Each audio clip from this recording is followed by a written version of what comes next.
Hello everyone, and welcome to our channel.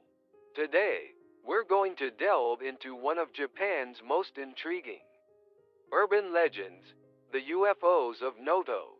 We'll explore the mysterious flying objects sighted over the Noto Peninsula in Ishikawa Prefecture and attempt to uncover the truth behind these enigmatic occurrences.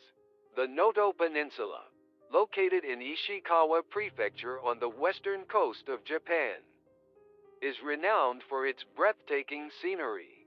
This region, surrounded by the sea and mountains, has nurtured a rich natural environment and unique culture for centuries. The peninsula juts out into the Sea of Japan, creating a distinct geographical feature that has long been associated with mystical properties. At the tip of the peninsula lies Suzu City, famous for its beautiful sunsets over the Sea of Japan, which attract many tourists. To the west, Wajima City is known for its traditional morning market and exquisite lacquerware. These areas have preserved many ancient customs and traditions, offering visitors a glimpse into a Japan that seems to transcend time. However, beneath this picturesque facade, a series of perplexing phenomena began to unfold. From the late 1970s to the 1980s, numerous UFO sightings were reported in this area. Witnesses described strange lights suddenly appearing in the night sky, objects moving in bizarre patterns, and sometimes even unidentified flying objects descending close to the ground. These sightings were reported not only by locals, but also by tourists, gradually gaining nationwide attention. The sightings were particularly concentrated around Suzu City at the tip of the peninsula, and the surrounding areas of Wajima City. Suzu City, with a population of only about 15,000, is a quiet port town facing the Sea of Japan. It's often referred to as the Lighthouse of Noto, due to its stunning natural landscapes. The Rakozaki Lighthouse, located to the west of Suzu City, is one of the first lighthouses built in Japan and is notably a hotspot for UFO sightings. Wajima City, on the other hand, has a population of about 30,000 and is situated on the western coast of the Noto Peninsula. It's famous for its morning market and Wajima Nuri, a type of lacquerware with over 1,000 years of history and one of Japan's most prestigious traditional crafts. In this region, where people have lived in harmony with the sea for generations, many UFO sightings were reported along the coastline and around fishing ports. Witnesses in these areas reported various types of unexplained phenomena. The most commonly reported UFO was disc-shaped. Witnesses described seeing silver discs hovering in the night sky, suddenly moving at incredible speeds, or flying in zigzag patterns that defied the laws of physics as we know them. Let me share with you one of the witness accounts. A fisherman from Suzu City, whom we'll call Mr. Tanaka, name changed for privacy, recounted his experience from a summer night in 1978. I was out for night fishing as usual. The sea was calm, and the starry sky was beautiful. Suddenly, a large ball of light appeared from the sea surface. At first, I thought it might be a large fish jumping, but the light grew larger and took the shape of a disc. It flew just above the sea surface at an incredible speed, then shot up into the sky and disappeared in an instant. I thought to myself, there's no way humans could have made something that moves like that. Another witness, a housewife from Wajima City whom we'll call Mrs. Sato, name changed, reported a strange experience in the spring of 1980. It was evening, and I went out to the garden to bring in the laundry. When I looked up at the sky, I saw a large triangular object hovering there. It was glowing orange in the sunset, and it looked very surreal. It stayed still for a while, but then suddenly, as if the space around it had warped, it vanished without a trace. There was no sound, nothing left behind. Since then, I've been afraid to look up at the sky. These testimonies share a common thread. The movements of the observed UFOs seem to defy known aviation technology. Witnesses reported instant acceleration and stops, sharp turns at near right angles, and other movements that seemed impossible. According to the laws of physics as we understand them, the reported UFOs also varied in shape.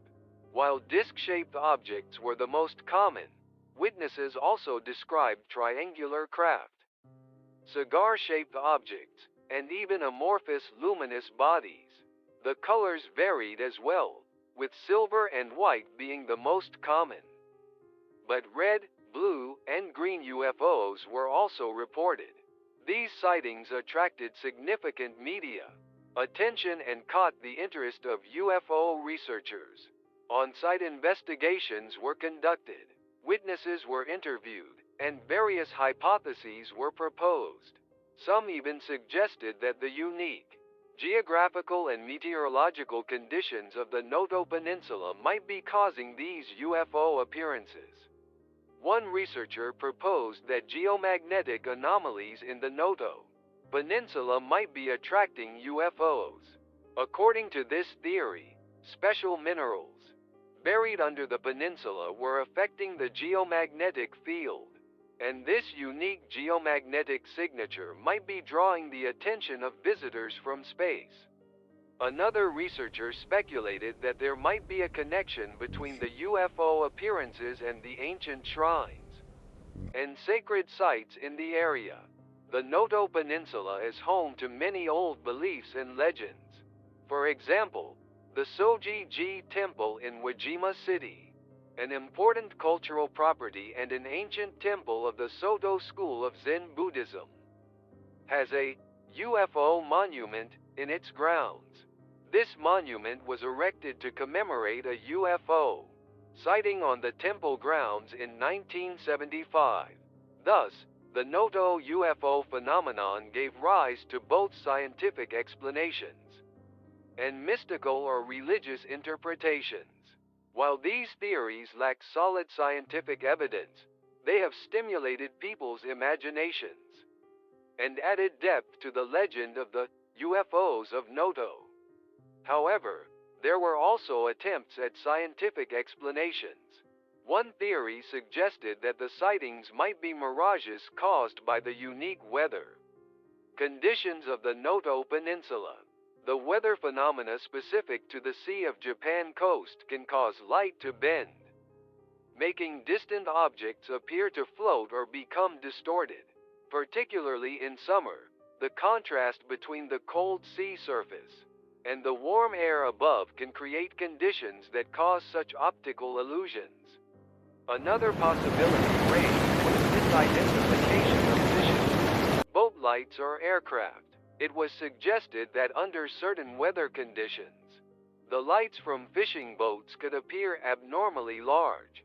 The Noto Peninsula area is known for its squid fishing, which uses powerful lights that could sometimes be perceived as strange lights in the sky. Furthermore, due to the presence of a nearby self-defense force base, some speculated that the sightings might be related to military exercises.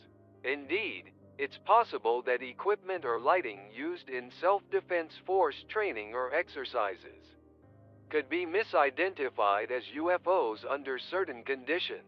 Fighter jets or transport planes from the air. Self-defense force or vessels from the maritime. Self-defense force might give an unusual impression when seen from certain angles or under particular conditions. These explanations provide some interpretation for many of the UFO sightings. However, they can't account for all cases.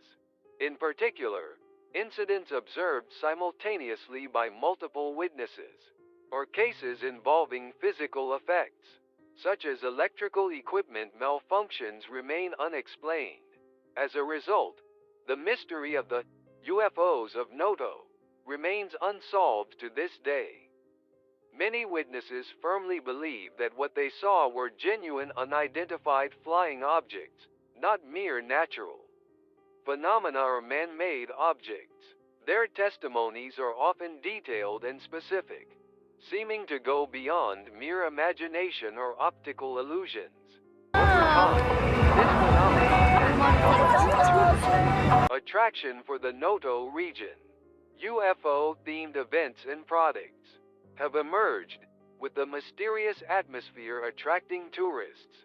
For example, UFO-shaped suites and UFO spotting tours have been organized, contributing to the revitalization of the local economy. In Suzu City, an annual event called Space Festival in Suzu is held every summer. This event features UFO-related lectures and night sky observation sessions, attracting many tourists and UFO enthusiasts. The UFO Monument at Soji-ji Temple in Wajima City has also become a popular unique tourist spot. Furthermore, the Noto UFO phenomenon has influenced local artists. Paintings and sculptures themed around UFOs have been created and exhibited in local museums. Artworks depicting mysterious UFOs against the backdrop of Noto's seas and mountains have become new cultural icons for the region. Musicians have also been inspired by the UFO mystery, composing songs that express the mysterious atmosphere of Noto.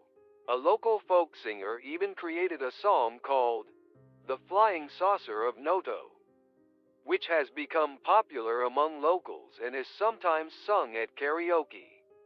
In this way, the UFOs of Noto has transcended mere urban legend to become part of the region's culture and history. It stimulates people's imagination and evokes curiosity about the unknown, possessing a mysterious charm.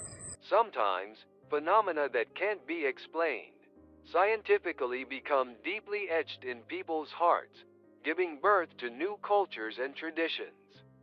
The Noto UFO phenomenon raises many questions for us. Are there really other intelligent life forms in the universe? If so, how do they view us?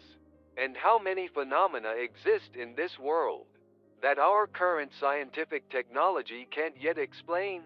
We haven't found clear answers to these questions yet. However, the very existence of such mysteries might be what stimulates human curiosity and drives the development of science and culture.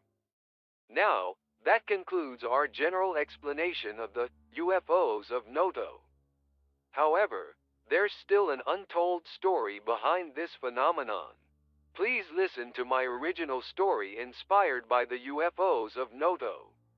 While this tale is entirely fictional, it blends the mystical atmosphere of the Noto Peninsula with the enigma of the UFO phenomenon. Please enjoy it until the end. Our story begins in a small fishing village on the Noto Peninsula, which we'll call Moonlight Village. This community was isolated, having little interaction with the outside world. Steep mountains and a turbulent sea had long separated this village from the outside world. The villagers had lived for generations, sustained by the bounty of the sea and mountains. Their lives were simple, but they lived peacefully in a community, closely bonded with rich nature. As its name suggests, Moonlight Village was known for its beautiful scenery illuminated by moonlight. On full moon nights, the sea surface would shimmer silver, creating an otherworldly spectacle. The villagers revered this moonlight as a symbol of mystical power, and they had a tradition of holding small festivals by the seaside every full moon. At the center of the village stood a large Japanese spindle tree, said to be over 1,000 years old. The villagers called this tree the guardian of moonlight, and cherished it as a special entity. Legend had it that this tree grew from a seed that fell from the heavens, and rumors circulated about its mysterious powers. However, these peaceful days were about to change dramatically. On a summer night, it was the night of the village's annual Star Festival. The Star Festival was one of Moonlight Village's most important events, a sacred ritual to console the spirits of ancestors and pray for good fishing and harvests. The villagers gathered on the beach, paying respects to their ancestors and praying for bountiful catches. The light from torches illuminated the beach, and the sound of drums echoed through the night sky. This festival, which brought together young and old, was the liveliest time in the usually quiet village. Villagers dressed in colorful yukata summer kimono, the lights of food stalls, the laughter of children. All these scenes unfolded on the moonlit beach. Our protagonist, Kenta, is an 18-year-old high school student. Born and raised in this village, he had always yearned for the outside world. He dreamed of going to a university in the city, but had to give up due to his family's opposition. His parents expected him to carry on the family's long-standing fishing tradition. Kenta's father, Yuichi, was known as the most skilled fisherman in the village. He had an uncanny ability to read the sea, and could promise a good catch even in rough waters. His mother, Hanako, was a strong woman who worked at the village post office, while managing household chores and child rearing. For them, Kenta leaving the village was tantamount to abandoning the family tradition. Kenta participated in the ritual, conflicted between anxiety about his future and rebellion against his family. Amidst the bustle of the festival, he sat on a rock a little distance away, gazing into the distance. In his mind, his longing for city life clashed fiercely with his attachment to his family and village. At that moment, Kenta's best friend, Masaki, approached him. Masaki was the same age as Kenta and had been his close friend since childhood. She understood Kenta's worries better than anyone else. "Kenta, are you lost in thought again?" Masaki gently called out. Kenta answered with a wry smile, "Yeah, as usual. But tonight's a special night. I should try to enjoy it a little." Masaki sat down next to Kenta, and together they looked up at the night sky. "You know, Kenta, sometimes I wonder too, what kind of world lies beyond this village?" Kenta looked at Masaki in surprise. She, too, had been longing for the outside world. For a while, they talked about their dreams and hopes. Under the starry sky, their hearts gradually grew closer. Suddenly, a strange light appeared over the sea. At first, it was just a small point, but it rapidly grew larger, eventually becoming a gigantic disc-shaped object. Kenta and Masaki were so surprised they lost their words. The villagers watched the scene in silent terror and excitement. Kenta trembled with fear and excitement. The UFO quietly descended to just above the sea surface and stopped there. At that moment, Mr. Tanaka, the village elder, stepped forward. Despite being over 80 years old, Mr. Tanaka still stood straight with a sharp gaze. He had a background of serving in the Navy and was considered the village's source of wisdom. Mr. Tanaka said in a trembling voice, "This is the same as what I saw 50 years ago." His words caused a stir among the villagers. There had been rumors that Mr. Tanaka had seen a UFO during his Navy training when he was young, but no one knew the details. He had always avoided talking about that experience. A blue-white light emanated from the UFO, and human-like shadows could be seen within it. The villagers tried to run away in fear, but Mr. Tanaka signaled them to stop. "Don't panic. They don't seem to have hostile intentions." Kenta couldn't believe his eyes. but it was undeniably real. He found himself walking towards the light, as if drawn by something. His mother cried out Kenta's name, trying to stop him. But Kenta's body seemed to move on its own. Masaki also tried to chase after Kenta, but missed her. Tanaka stopped her. Wait, Masaki. He might have a destiny to fulfill. Before he knew it, Kenta was inside the UFO. The interior was a sight beyond imagination. The walls were semi-transparent. Changing colors and soft music could be heard from somewhere. Then, before his eyes appeared beings that looked very similar to humans, but with something uncanny about them. These beings communicated with Kenta telepathically. We have come from a star far away. The civilization of this planet is in crisis. We are looking for the chosen one to save Earth. Kenta was at a loss for words, confused and surprised. Questions raced through his mind. Why was he chosen? What kind of crisis was Earth facing? And above all, he couldn't judge whether this situation was real or not. Inside the UFO, Kenta had a strange experience.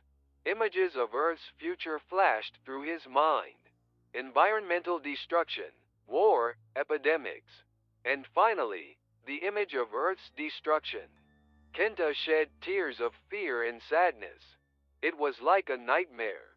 He saw scenes of sea levels rising and many cities submerged, continents turning into deserts due to drought, and tragic scenes of people fighting over food, water, and resources for survival. The last thing he saw was the image of a devastated Earth. The once blue planet had lost its breath of life, transformed into a gray, dead world. After seeing these images, Kenta was speechless. His heart was filled with fear, sadness, and a sense of helplessness. But at the same time, a sense of mission was beginning to grow within him.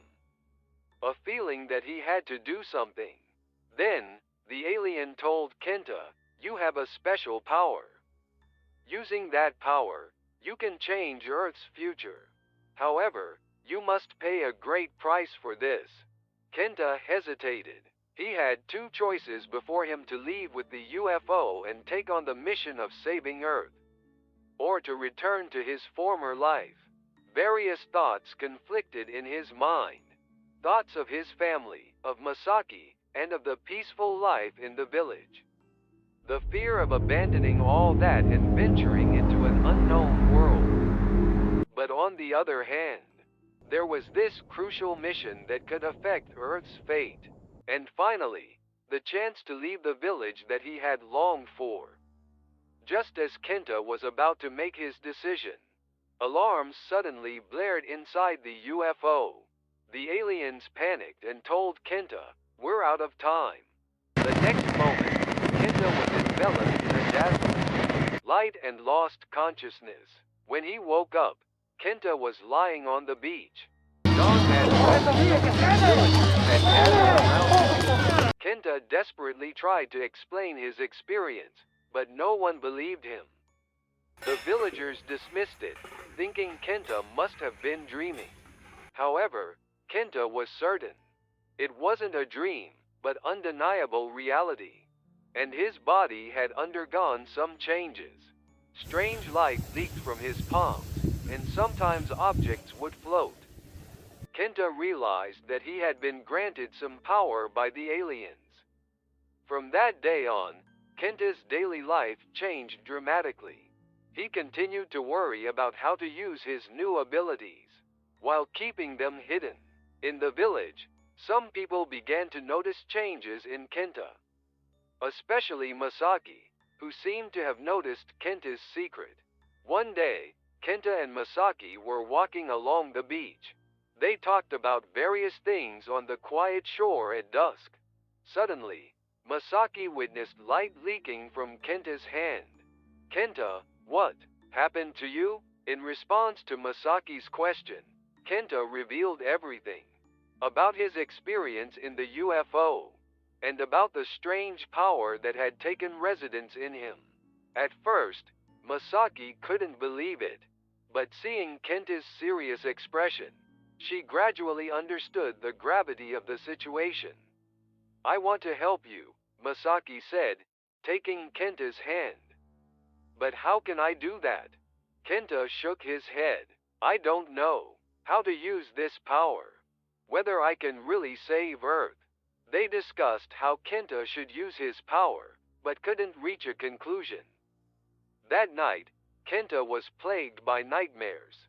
The scene of Earth's destruction flashed in his mind like a prophecy. Cities engulfed in flames, dried up lands, and faces filled with despair. Kenta woke up in a cold sweat, once again feeling the weight of his mission. The next day, Kenta visited Mr. Tanaka. Mr. Tanaka began to talk about his UFO experience from 50 years ago. "At that time, I was chosen just like you. But I lacked courage. I abandoned the mission." Kenta was shocked by Mr. Tanaka's words. "Then, the current crisis on Earth. Yes, it might be the result of my choice, Mr. Tanaka sighed deeply. "But you still have a chance. Don't repeat my mistake." At that moment, a large earthquake struck the village. Houses shook, and huge waves rushed in from the sea. The villagers panicked and ran about. Kenta instinctively raised his hands and emitted light. Miraculously, the waves calmed and the earthquake subsided. The villagers stared at Kenta with astonished expressions, witnessing the miraculous event that had occurred before their eyes. Everyone was at a loss for words. Kenta realized that there was no need to hide his power anymore. He began to explain to the villagers about the events that had transpired and the mission he had been given. "Everyone, please listen." Kenta's voice trembled, but it was filled with determination. "This may sound unbelievable, but it's the truth." Kenta explained about his encounter with the UFO, the crisis facing future Earth, and the power he had been given. The villagers' reactions varied. Some were afraid, some worshipped him, some were skeptical. However, Masaki and Mr. Tanaka stood by Kenta's side and began to persuade the villagers. Masaki stood next to Kenta and addressed the villagers. "I believe in Kenta. He has no reason to lie. Besides, you all saw the miracle just now, didn't you?" Mr. Tanaka also spoke about his experience from 50 years ago, corroborating Kenta's words. "I had the same experience when I was young, and I ran away from that mission. The result might be the current crisis on Earth." A heated discussion broke out among the villagers. Kenta's father, Yuichi, had a complex expression on his face.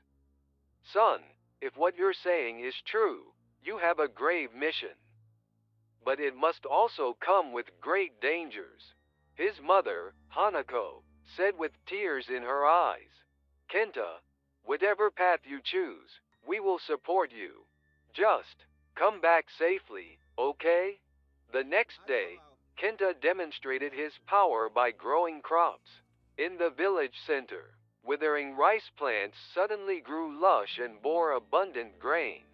The villagers were awestruck by the miracle unfolding before their eyes. "Amazing! This is real. Kenta really is the chosen one." Such voices could be heard among the villagers. However, that night, another ominous event occurred. The sky turned blood red, and a rain of meteors began to fall. The villagers were gripped by fear and ran about in panic.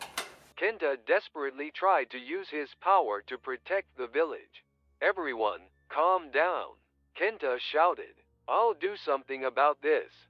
Kenta spread his arms towards the sky, emitting a blue-white light from his entire body. The light extended high into the sky, covering the entire village like a dome. When the meteors hit this light dome, they shattered into pieces. Masaki and Mr. Tanaka also rushed about, helping to evacuate the villagers. This way, hurry! Their voices echoed amidst the chaos.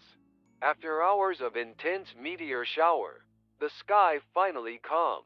Thanks to Kenta's power, major damage was avoided, but he collapsed from exhaustion.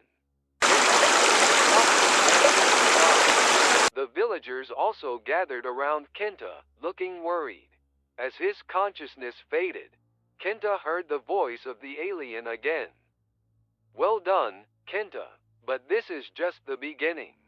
There's still time, but not much. You must decide. Kenta woke up and steeled his resolve.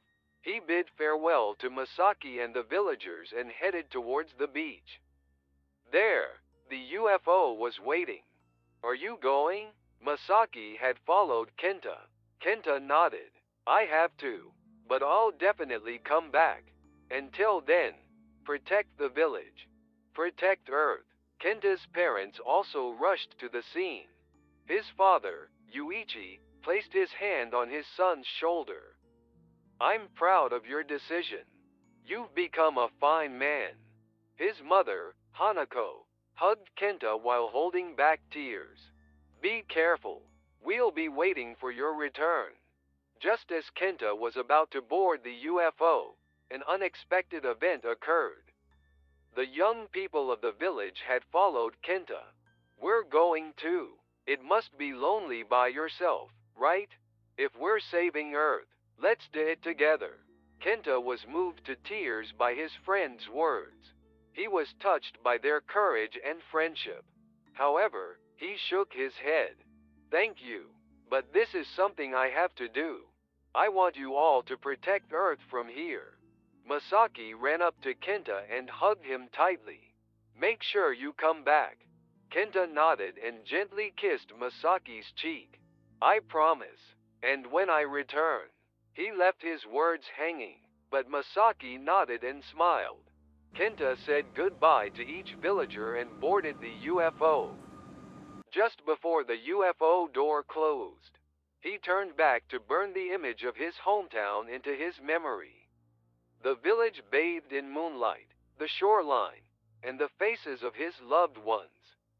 Inside the UFO, Kenta learned an even more surprising truth. He was greeted by a man in human form. The man began to speak to Kenta. I am the one who was taken away from this village by a UFO 50 years ago.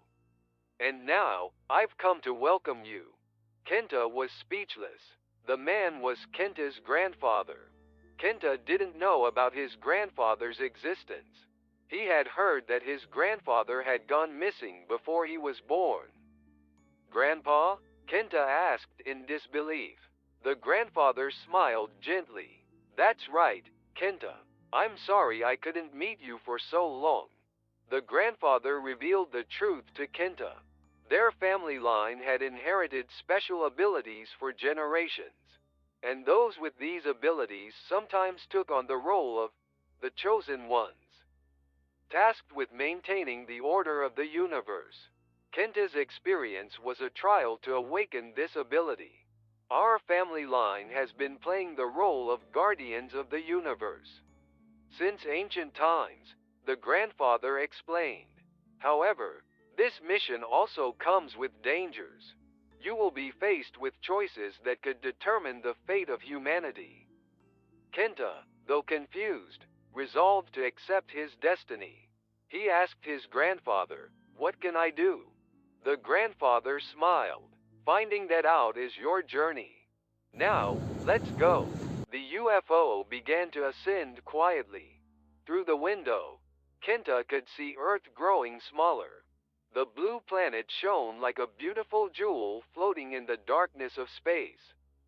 Kenta suppressed the emotions welling up in his chest and steeled his resolve for the new journey ahead. Everyone, wait for me. I'll definitely come back, Kenta whispered in his heart.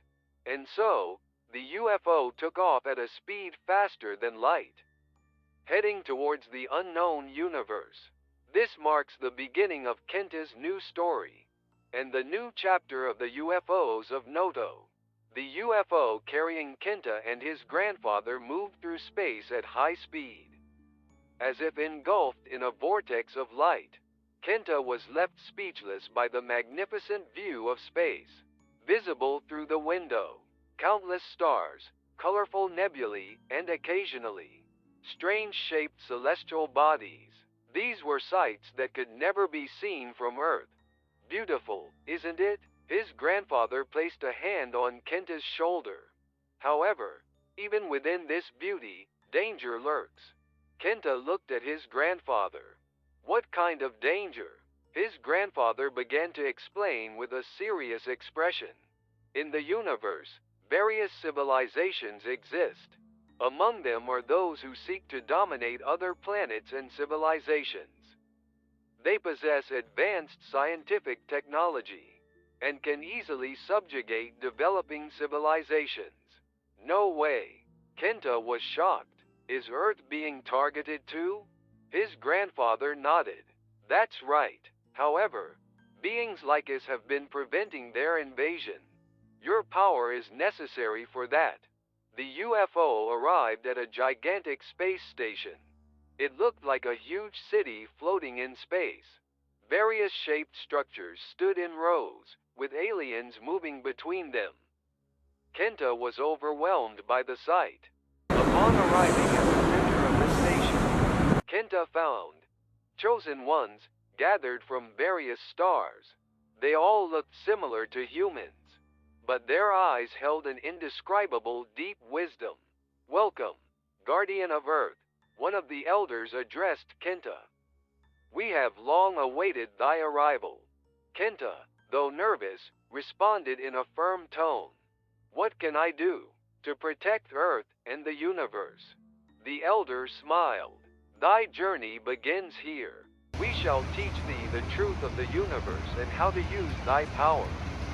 And so, Kenta began to undergo rigorous training.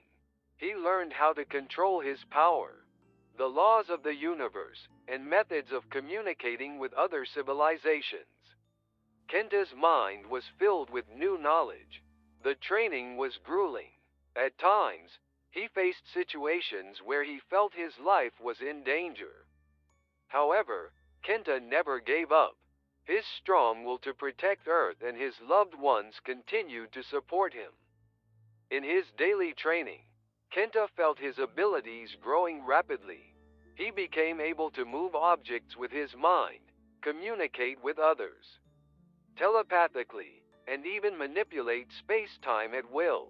However, as his power grew stronger, anxiety also began to sprout in Kenta's heart. Would he be able to use this power correctly?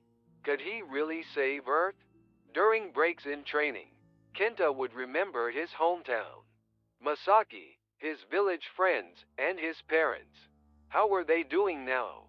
What had happened to the village after Kenta left? One day, Kenta awakened to an astonishing ability. He became able to see events in distant places with his mind's eye. He used this ability to check on his hometown. The village had changed greatly after Kenta's departure. Centered around Masaki, the villagers had cooperated to create a new community. They were living in harmony with nature, applying the lessons learned from Kenta. Masaki had brought together the young people of the village and started environmental protection activities. They were engaged in various initiatives, such as coastal cleanup activities and the introduction of renewable energy. Kenta's parents were also contributing to the village's development, carrying on their son's will. His father, Yuichi, was spreading sustainable fishing methods to other fishermen, while his mother, Hanako, had opened a class to teach children about space and the environment. And around the Guardian of Moonlight tree, a small park had been created. The villagers seemed to gather there to talk and wait for Kenta's return. Seeing this, Kenta felt relieved and renewed his sense of mission. He couldn't let their efforts go to waste. He firmly vowed in his heart to protect Earth, no matter what, and return to everyone. However, the peaceful days did not last long. One day, an alarm sounded throughout the space station. A massive invasion fleet was approaching Earth. "Let's go," Kenta, his grandfather, shouted. "It's time to test your power." Kenta set out with his comrades to protect Earth. Their ships faced the invaders' fleet. The battle that unfolded in space was far beyond Kenta's imagination. Powerful energy waves were emitted from the invaders' ships, breaking through Kenta and his allies' defense lines one after another.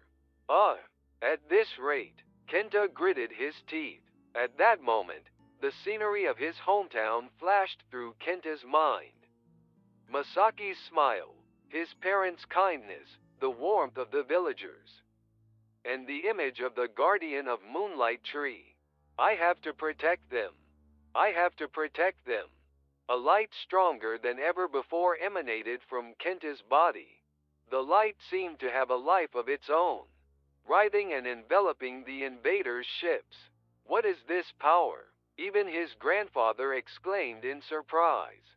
At Kenta's unexpected power, the light emitted by Kenta neutralized the enemy's weapons and protected his comrades. It even seemed to purify the hearts of the invaders.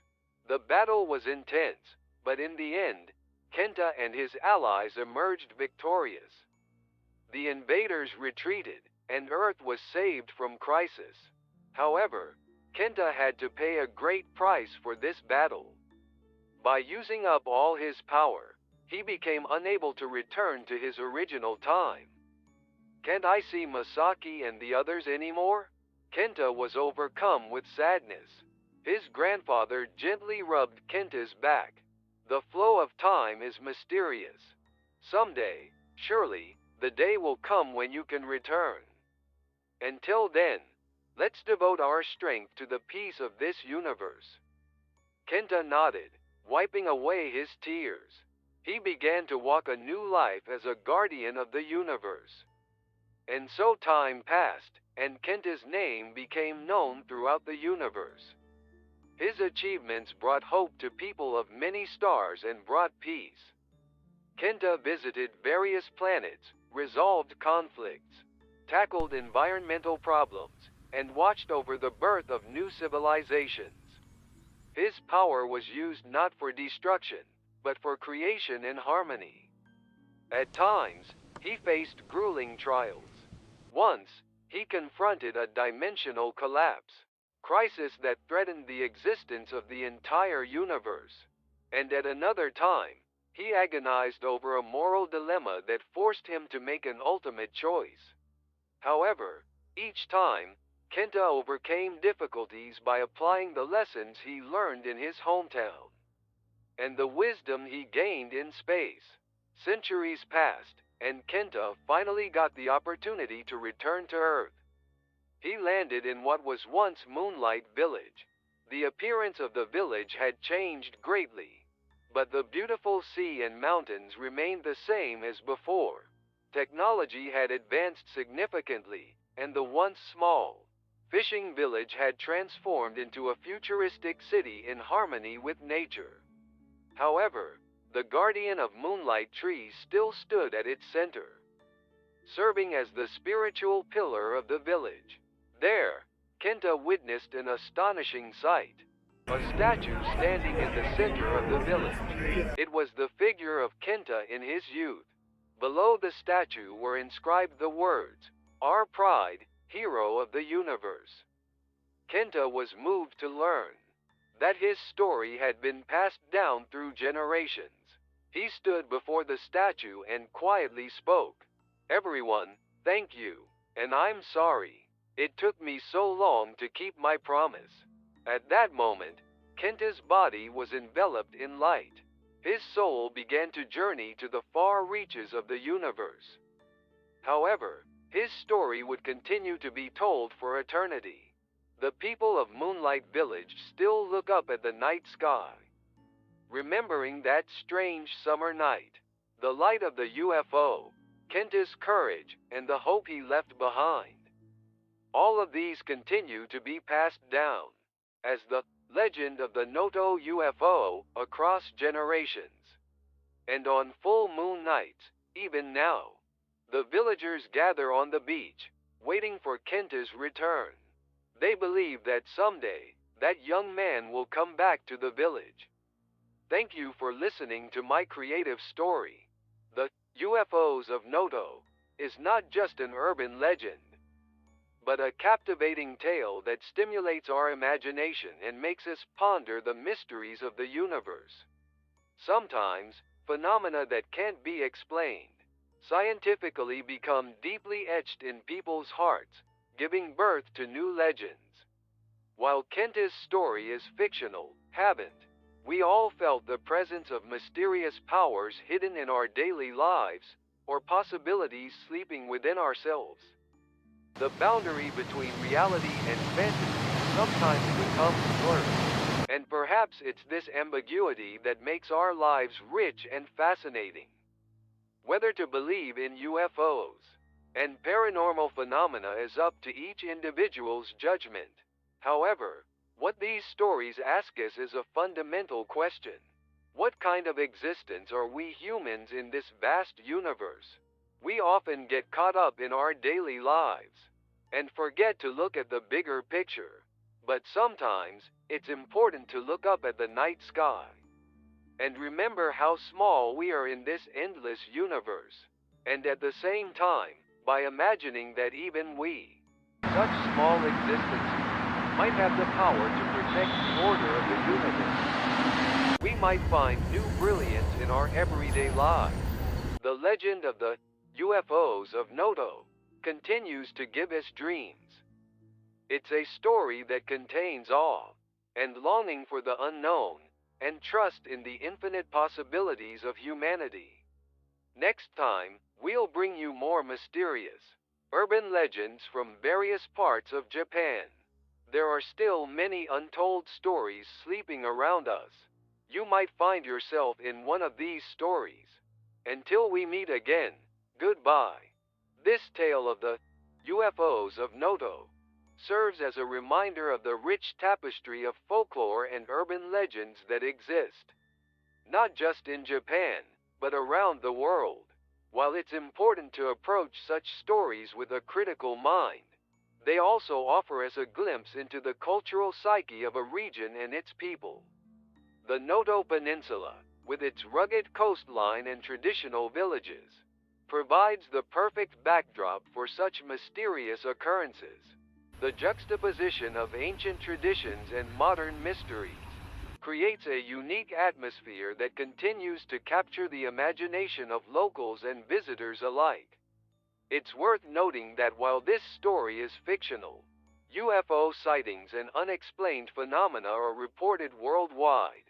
Many of these can be explained by natural phenomena, misidentifications, or human activities, but some remain mysterious. The scientific community continues to investigate unexplained aerial phenomena, balancing skepticism with open-minded inquiry.